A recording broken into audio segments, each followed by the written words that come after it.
All right. Am I on? You've been on. You've been on. Oh, okay. Well, we moved up here when I was a sophomore in high school because my dad had had numerous heart attacks, and his doctor had told him to get the heck out of New York. So we ended up coming up to live in Holliston, which is where Aunt Evie lived. We had visited her many times, and we loved it. My parents loved it, so we came to visit her and decided to move up here. And I was devastated because I was a sophomore in high school and I thought my life was over.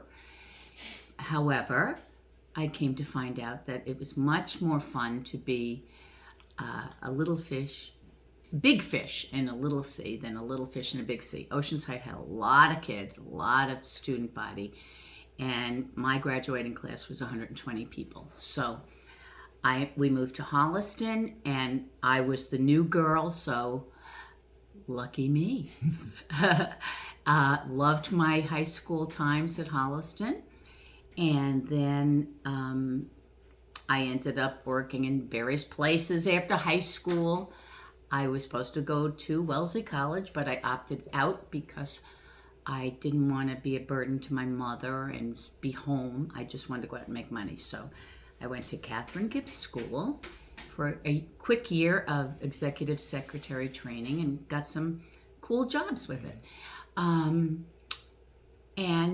all along the way, all I wanted was to find the love of my life so I could be married with a husband and children. Like, honestly, that was my dream. So when I was going to a place called Timothy Spirits, which was a little pub with my girlfriends every weekend. And I had gotten to the point where this was the late 60s, and it was like everybody was a hippie except me. And every guy would say, "Oh, wow." And I thought, okay, I'm done. I'm done looking or caring or whatever. So I said, I'm going to go one more time to Timothy Spirits with you girls, and then I've had it. And we were sitting upstairs. There were probably 3 or 4 of us, and there was this really cute guy at the bar who kept staring over at the table. And I said, "What's that guy looking at?" And they all said, "He's looking at you." So being the brazen little girl that I was when I was in my early 20s, well, I think I still am, but anyway, I walked over to him and I said, do you know me? You keep staring over here like as if I look familiar."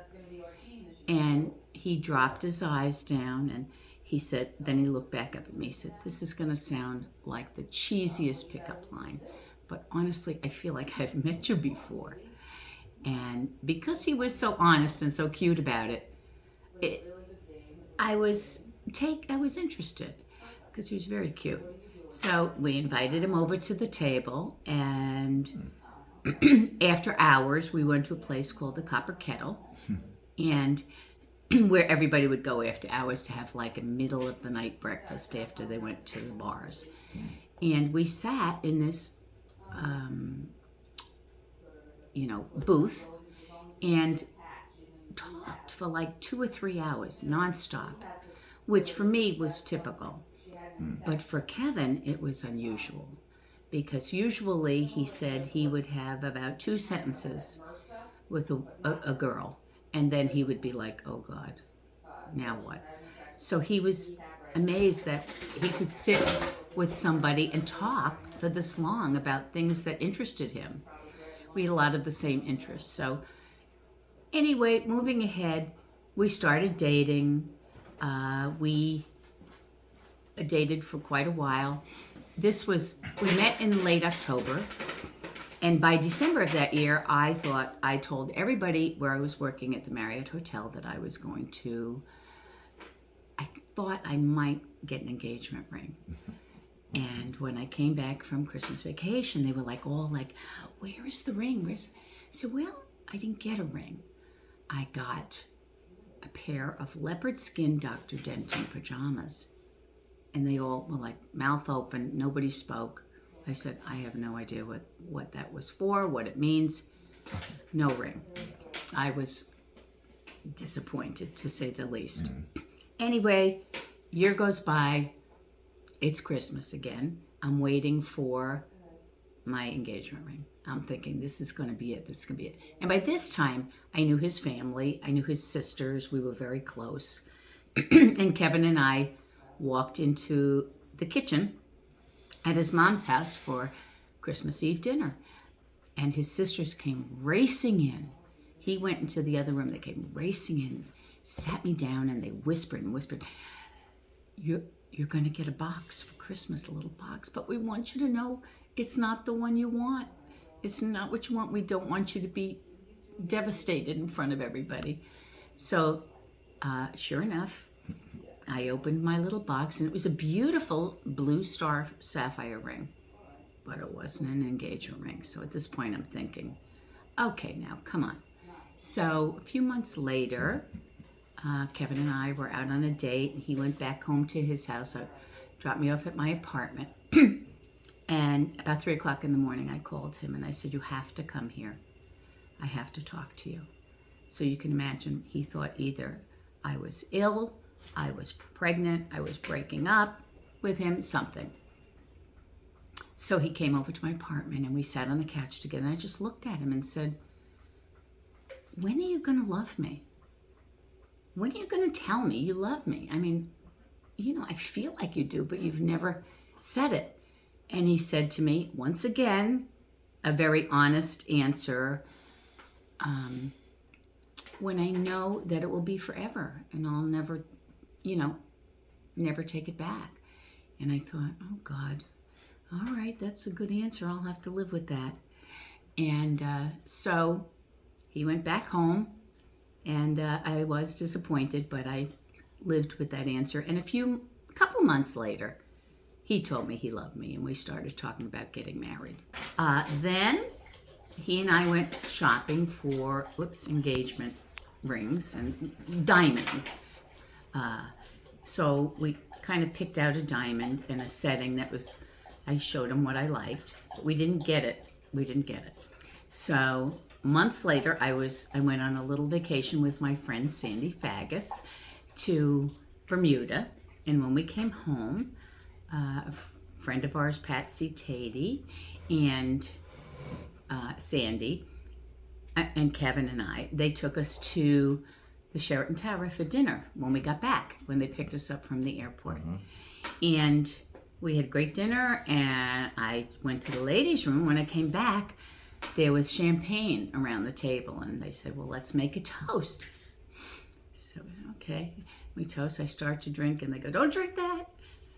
Look in the bottom. And Kevin had put my engagement ring in the champagne glass, which I thought was very romantic. And then we started planning for our wedding, which was the following year, which was beautiful. And we ended up living in a little adorable cottage on an estate in Sherburne for a year. And then we bought this house here. And I remember sitting on the couch in this house and starting to cry, and told Kevin I didn't want the house. I wanted to go back to the cottage because the house needed a ton of work. And I just said, oh God, I don't want this. And he said, honey, the problem is we bought it. So you have to learn to love it. And, which I did. And as you all know, as the years went on and we had more kids, we added additions and bedrooms, and ended up with this house that we love so much that we have our family come to visit. So as you all know, the house that horrified me at first is the one we've been in for 50 years, and 49 years. And we've been married 50, and we're one of the few that's still happily married. We still love each other. We still like each other. We had our 4 incredible sons born while we were living in this house. And now, still living in this house, we have had 9 grandchildren that have given us incredible, now I'm going to get mushy, incredible joy, because they're all beautiful and special and kind and sweet, and what else can I say? I'm a happy girl. The end.